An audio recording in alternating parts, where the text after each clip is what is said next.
I'm the Curator of Corporate Collections. I've been working here for 27 years. And I knew Allan for 20 years before that.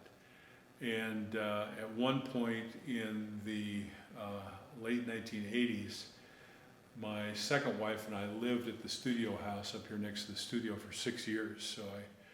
And I knew him well. I'd call him a friend. I started out with a gallery when I moved here to Santa Fe, where the owner, she found out I knew a lot of Native Americans, and she had me recruit Allan for the gallery that I was working at. So I exhibited and sold his work here from 1977 to 79. So I've known the whole family for 47 years. It started here in 1976. Allan's son Philip got a $10,000, which is a per capita payment for the Chiricahua Apaches, 90 years after Geronimo's surrender. And of course, millions of acres of land were taken from them, and Allan's father spent 27 years in prison in Oklahoma, and so the government gave them $10,000. And Philip wanted to buy some property to build a house, so he came out here, he found this. There was absolutely nothing here. There was no houses, nothing, but he brought Allan along and convinced him to go in with him on the original 50-acre parcel. So we're kind of in the heart of the original 50-acre parcel. And Allan, they built a house up on the hill first, a private residence, and then they built Allan's big carving studio then in 1982. The visitor center, which we're going to go into, was built in 1985.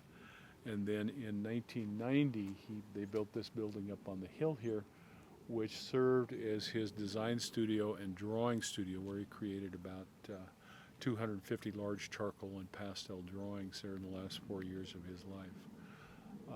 When he passed away, we converted that into office space, but that's where our archives are in there, and we've got about 3,000 objects in that.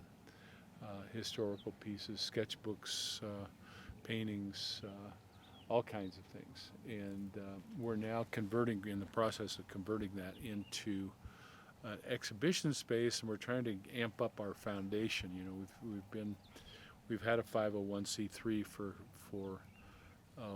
20 years, but we're trying now to really amp it up and get more money going in it and get it geared up more. What we're going to see here mostly today are cast bronzes done with lost wax casting in a foundry process. The listen is a cast wax, the husting claw, and then the large maybe we have piece. But we will also see about 12 to 15 bronzes which were made in a fabrication process. So Allan had a collaborator, his name was Ryan Rich, and they started in 1989, and together they made about 25 different limited editions of these fabricated bronzes. And they would start out by making a prototype out of cardboard or poster board, and they would sketch out with a magic marker the patterns, and once they had it to the proportions and shapes they wanted, then they would take the tape off, lay those out, make 10 production patterns, and then from those 10 production patterns, and they would score into the bronze plate and cut them out with a plasma torch, and then the individual patterns were bent and welded and put back together. This is a pattern. This is a pattern here. This is a pattern here. So they're all cut out flat from pieces of sheet metal, and then they're shaped and welded back together, and then ground and sanded until they're absolutely seamless.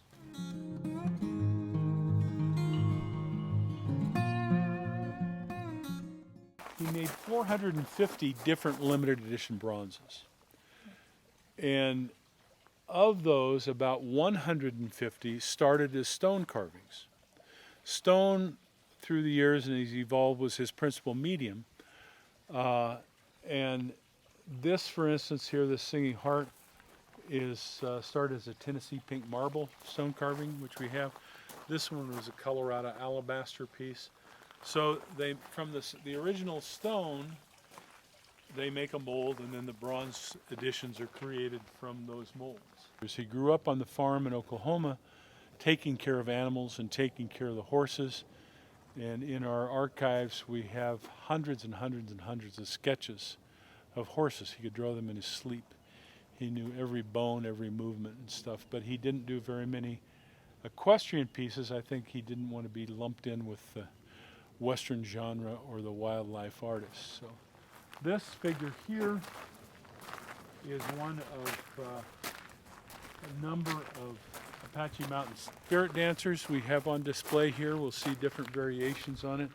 This is an unusual one because it's the only polychrome bronze that he ever did. He finished it just shortly before his death, and when it was returned, his family and his assistants said Allan never would have done that. He never did a painted piece, so they stripped all the color off of it and made it brown.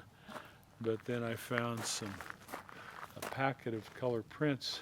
This also started as stone. You see the texture. This figure is from the Kiowa tribe, where Allan grew up there when they gave these allotments of farmland to the Apaches. There were 14 families that lived together, but it was adjacent to the Kiowa reservation. The Kiowa, of course, one of the indigenous tribes of Oklahoma.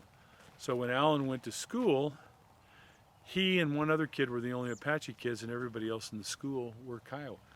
And so it was the first non-Apache culture that he learned and celebrated in drawings and sculpture. Allan did a number of pieces of 2 women, sometimes 3, sometimes 4, but of women in conversation with this special dialogue that they have. There's a wonderful story of his first commission piece there at the Haskell School. And that was because Dr. Willard Beatty called him, and Willard Beatty oversaw his murals at the Interior Department headquarters when it was being built. And he contacted Allan in 1947 and says there's a commission for a stone piece at the Haskell School. And Dr. Beatty said, but it doesn't look like you've done any sculpture. And Allan said, oh, no, that's no problem at all. I've done a lot of sculpture. And he's done a couple little pine carvings like this. But, you know, when he went out there, he didn't have any tools. He had no idea. He told me that he went to the headstone maker at the cemetery in Lawrence, Kansas, to ask what kind of grinders and tools he could find and use and borrow. So, and that was back in the day when he was just doing it with a hand chisel and a hammer. He had assistants from the time he started sharing the studio with Bob and he retired from teaching. He always had one assistant. When he built this big studio here, he had always one, sometimes 2, sometimes as many 3 assistants who were working with him, because when you start making stuff bigger than you are, you need somebody to pick up the other end of it, you know. And so he had assistants who helped him roughing out with some of the carving. But he taught for 11 years at a Navajo vocational school in Brigham City, Utah, called the Intermountain School. And while he was teaching there, all of his students were Navajo. He wasn't doing any sculpture, but into his tempera paintings and his book illustrations and watercolor paintings, he integrated a lot of Navajo lifestyle images. Then in later years, as his career evolved here with larger monumental works, he did a number of pieces with Navajo lifestyle, and this one's called Homeward Bound.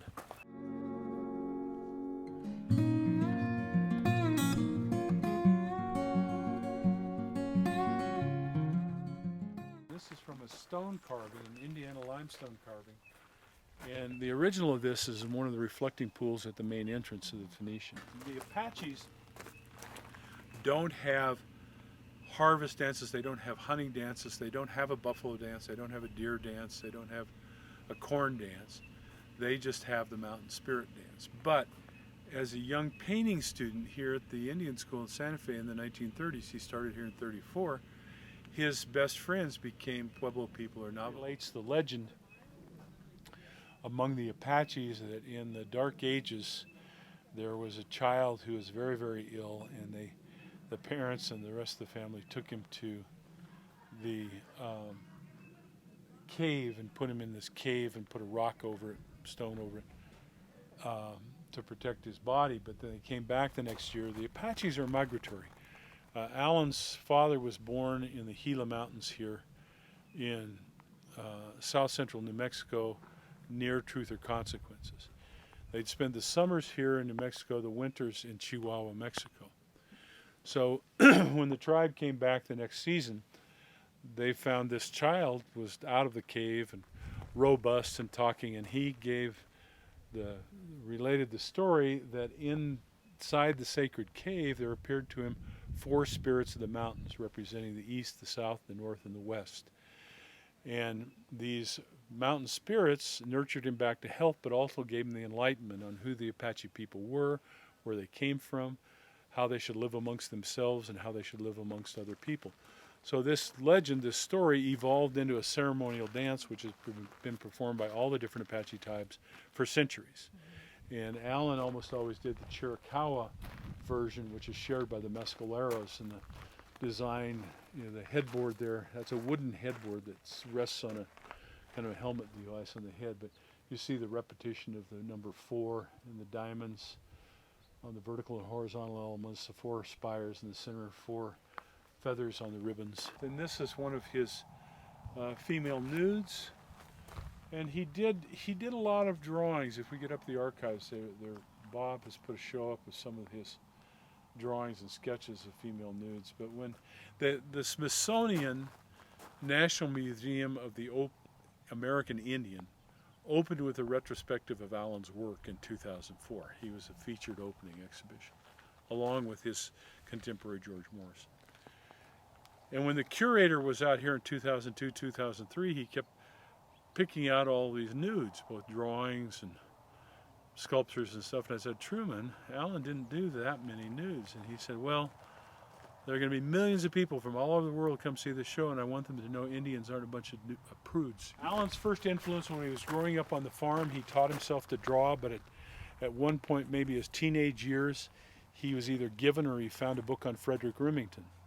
So Remington was his first artistic influence. And so he would copy these action-filled chase scenes of Remington. And in his early paintings at the Santa Fe Indian School, he had 2 sets of iconography. One were the mountain spirit dancers, and he did hundreds of those. But the other were these action-filled Apache scenes of Apaches being, hunting buffalo, being chased by the cavalry, stealing horses. And then when later years he turned to sculpture. This was done in '92, and it harkens back to this Remington chase scene, but it was done at the same time that he made that fabricated buffalo we were looking at down in the patio with these sheet metal with these forms. So it's more like a machine age aesthetic to it with these beveled edges. It always reminds me of a locomotive chugging along the tracks. This is another one pairing women together. This one's called When Friends Meet, and our state capitol building here in Santa Fe has one of these over in the northeast corner. We have another large piece at the entrance to the capitol building, east entrance, called Morning Prayer. But this is a sand cast bronze, a little different technique.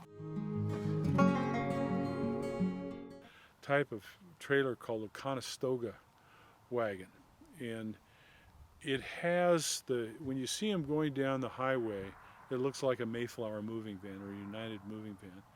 But when they get to the site, they're actually a flexible, very thick, but a flexible rubber plastic skin, and you unclick the hinges and they accordion to opposite ends of the trailer. And so then you can load with a crane or with forklifts, snap it all back together, take it to the destination. That way it's not subject to weather, it doesn't get greasy, grimy, and then when you're at your destination, you unsnap them and roll them back. An eagle dancer, again, the Apaches don't have eagle dances, but Allan through the years did about 10 different versions of the eagle dance. This is a Pueblo costume, probably here from northern New Mexico, probably Santa Clara or maybe San Ildefonso. It's an Apache woman that The lighting is perfect right now because on most days you can't see any detail to it because it's backlit with the sun. It has all these wonderful textures, these cross-acts, but one of my favorite parts of this, to accentuate this concave surface, he took his fingers in wet plaster and just pulled them across there, and it gives it that movement. And this one, it just has such a wonderful sway. Hunter's Vision, again, it's a Kiowa man with that round drum and that ball for a drumstick. He is doing a prayer for a successful hunt. It's a bas relief. The backside he left just as it was blasted in the quarry. And then these three semicircular forms come from the core drills when they drill a hole, and that's where they set the explosive. They drill a hole into the rock and they put explosives in it, and then the explosives fracture the rock out from the mountain.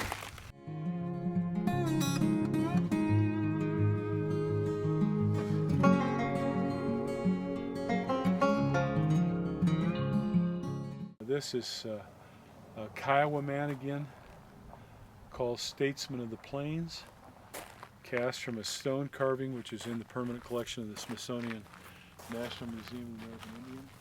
Apache woman, this one's called Taza. Just a very sublime piece.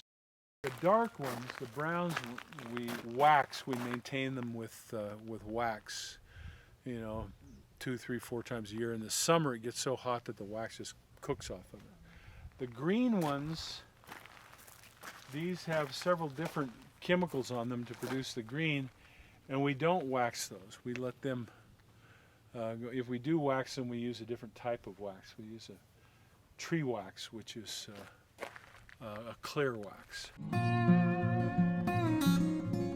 It's a pure deposit, so there aren't any seams, there aren't any discolorations in it. It's just a pure deposit. It's very compact, it holds edges well. He could create geometric forms in it and stuff. And this is one of my favorite pieces. It's called This Was Our Home. We have a gallery downtown on Lincoln Avenue, at 125 Lincoln Avenue, close to the plaza. And just inside the front door, I have this bronze that was cast from a wax, or from a clay carving in 1978 called Blessing a New Day. And the composition is of a mother with her daughter standing in front of her, looking at the sun, and then this breeze gently blowing their skirts back in this tandem composition. Well, in 1993, he took that composition and created it in sheet metal. And it looks so simple. But if you've ever tried to make something round out of something that's rigid and flat, it's very hard to do. So to create these perfectly curved surfaces, they had to create these petal-shaped, like flower petals, petal-shaped patterns in the metal, so that when they were hammered together, they would close up and create these perfectly curved surfaces. When it's half finished, it has about 100 welding seams. With these sheet metal pieces, a lot of times he'd make a small piece as kind of a maquette scale. So he built it in small scale first, and often they would point up. They would measure those pieces, 1 inch equals 6 inches on the larger scale pieces. A single sheet of sheet bronze, 4 by 8 feet, that thick.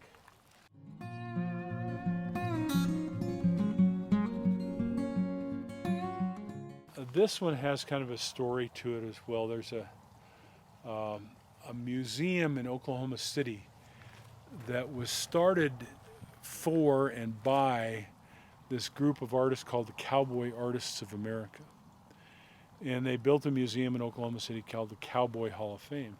And every year they would have this gala, charge $1,000 a plate. They would invite some of the members of the Cowboy Artists of America to submit pieces for a silent auction.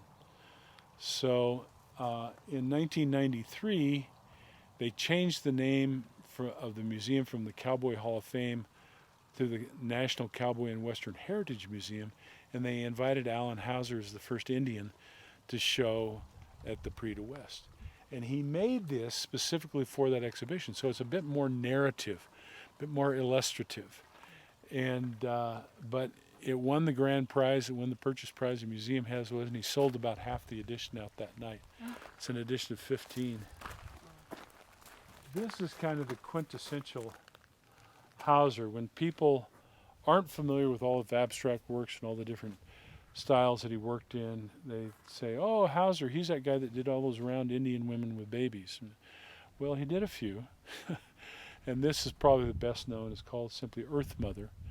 It was made in Carrara marble in 1981 and then cast into this bronze edition in 1986.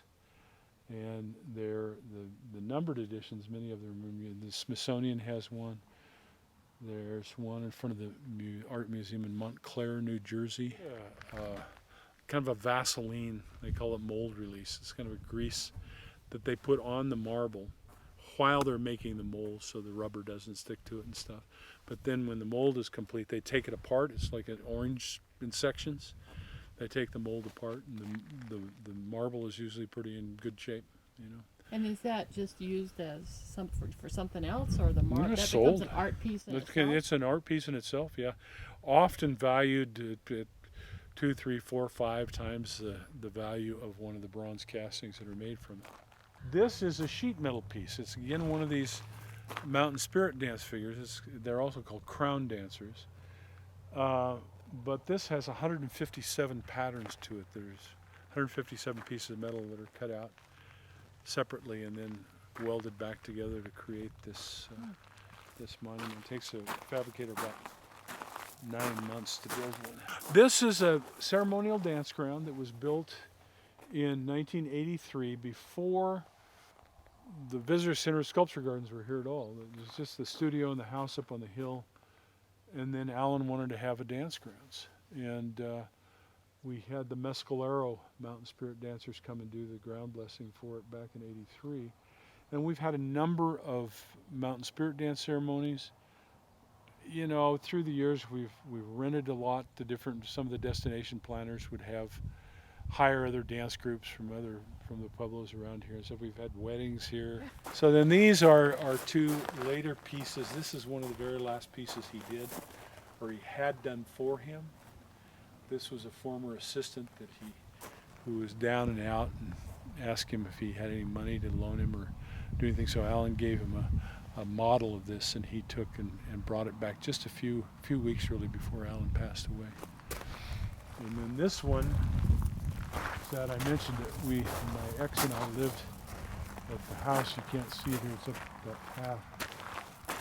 For 6 years, and one day this piece appeared next to the door to his studio. And I thought, well, that's weird, this bright red piece. And so it sat there for a couple weeks, and finally I went out one day and said, Allan, did you trade for this, or who did this? And he said, it's mine.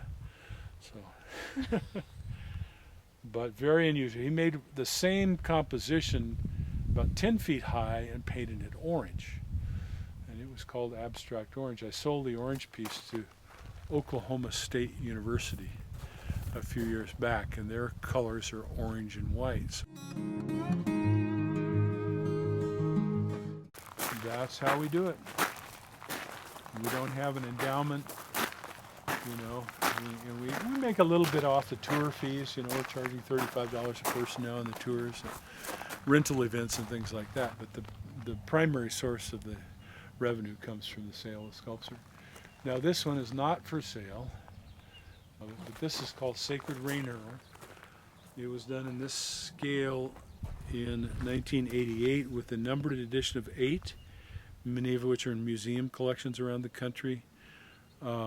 Then this is our family-owned artist copy, and then in the early 1990s, the late Senator Daniel Inouye, who was the Senate sponsor of the legislation that created the National Museum of the American Indian, he made an homage, a pilgrimage out here to Allan, and discussed a piece that Allan might give to the museum to kind of anchor its 20th century collection. And they came up with this, and the mold hadn't been destroyed yet, so Allan contacted all the owners to get their permission. Of course, they were all thrilled. So a dedicated casting of this was made, and it's in the collection of the National Museum of the American Indian. And these are some of the larger sheet metal pieces.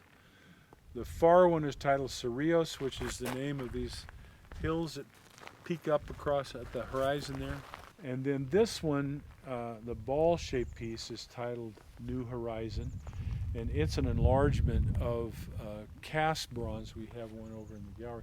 Then the two-element piece is titled Options, and when you buy a big one, you get a little set to go along with it. And the idea is that you can rotate these two different elements. They're not symmetric. They don't nestle with one another. They're like shaped and like size. But you can rotate them from corner to corner, to side, facet to facet, and you can create over 100 different configurations, 100 different sculptures out of these two elements. It's hollow inside, and it's done out of more like a closer to a 1/4-inch bronze plate.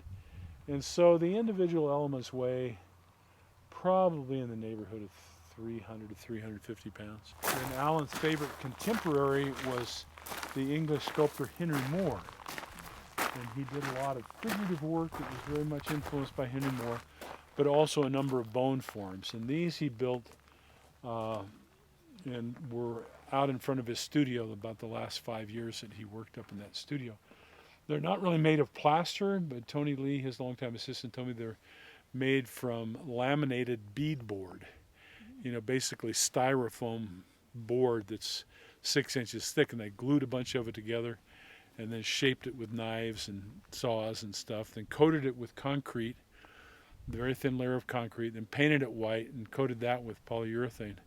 And they've held up outdoors now for 35 years. And if you remember the Three Graces up on the hill that When Friends Meet, this is the piece that he stole the form for himself. It's called Back and Forth Dance, which is a couples dance at the end of a powwow or social dances. But he liked this female form so much that he usurped it and created 3 plaster patterns and made a sand casting of it, but it's the very same volume, the same height. And this is Corten steel. It's one of the first large steel pieces that he did when he moved into the studio here. And it stood on a concrete pedestal out in front of his studio for 12 years. We moved it down here after he passed away. This is a wonderful emotive piece called He Will Be Home Soon. The mother with her baby and then the younger daughter in front, and obviously looking over the horizon for the return of Papa.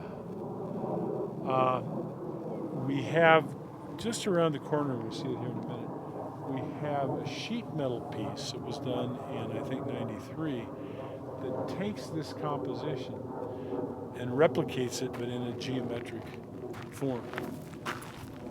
Then this is another Kiowa man. You see more detail of the Kiowa drum, and in this case he's dressed in a formal costume with his round fur hat and ribbons.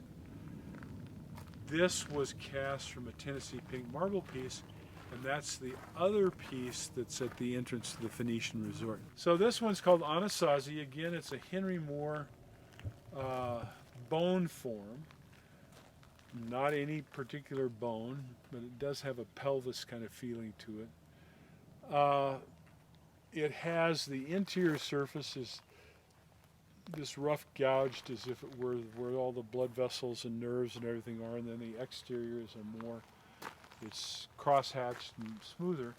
But the title comes from this pictograph that he etched into the surface, which is the most common of all the Anasazi pictographs. There are 10 castings of this made, 8 numbered castings, many of which are in museum collections. And then this is our artist copy, and then he wanted to give one to President Clinton, but at the time the White House curator wouldn't allow work by living artists at the White House. So instead it went to the vice president's residence where the Gores were living at the time. And so they enjoyed it there. And then when the administrations changed, it was passed on to the Smithsonian and included in his retrospective, and now it's sited on a knoll just at the entrance in Suitland, Maryland. You know, Air and Space has these blocks and blocks and blocks of hangars where they keep their extra stuff. And then the National Museum of the American Indian has a place called the Cultural Resource Center, where they have about 800,000 objects stored. at the CRC, and this is right at the entrance of that.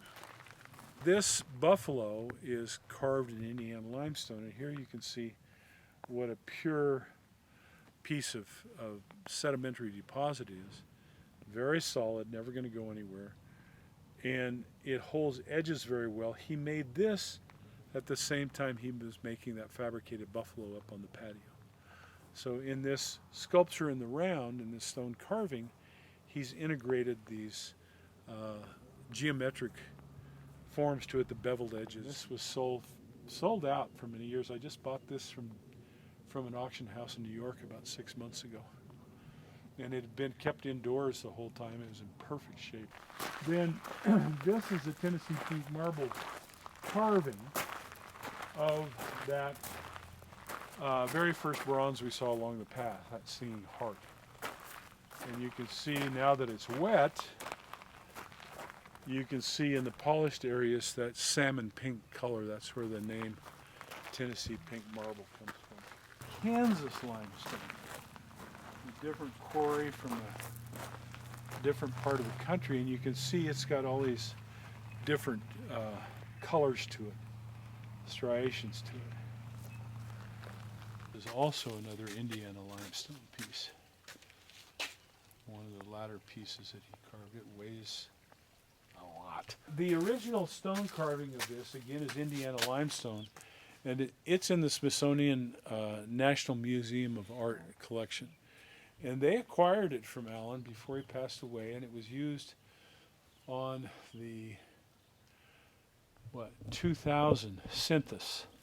Census is one of 4 images published by the Census Bureau of works in the Museum of American Art collection.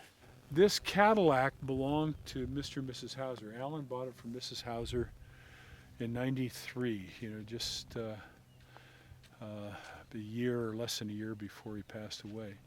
And so he drove it a little bit, but she drove it as her main car for then at least 10 years.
We have in front of the gallery downtown, we have a full portrait of Allan, and it was authored by his son Philip.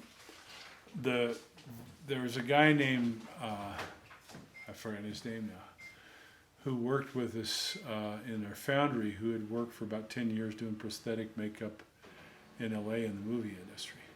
And so he did the portraiture of Allan just working from photographs. Downtown we have, and up on Museum Hill, there's the full standing portrait, but this is the upper torso bust that we cast a couple. Allan with his cousin Mildred Cleghorn in front of the piece at the dedication of this piece at the Oklahoma Capitol building in 1988. So this room has, we'll see more up in the archives, but this is, Tracy put this room together as a selection of works from the archives. Watercolors from the 1950s, book illustrations from the 1950s. So we have a lot of, artist copies. We have unique wood pieces. We have separate storage areas for some of the bigger plasters and stuff. But these drawers, we have 1,600 matted drawings. And they range from these abstract ones to more narrative pieces. And then there's some huge ones in some of the drawers.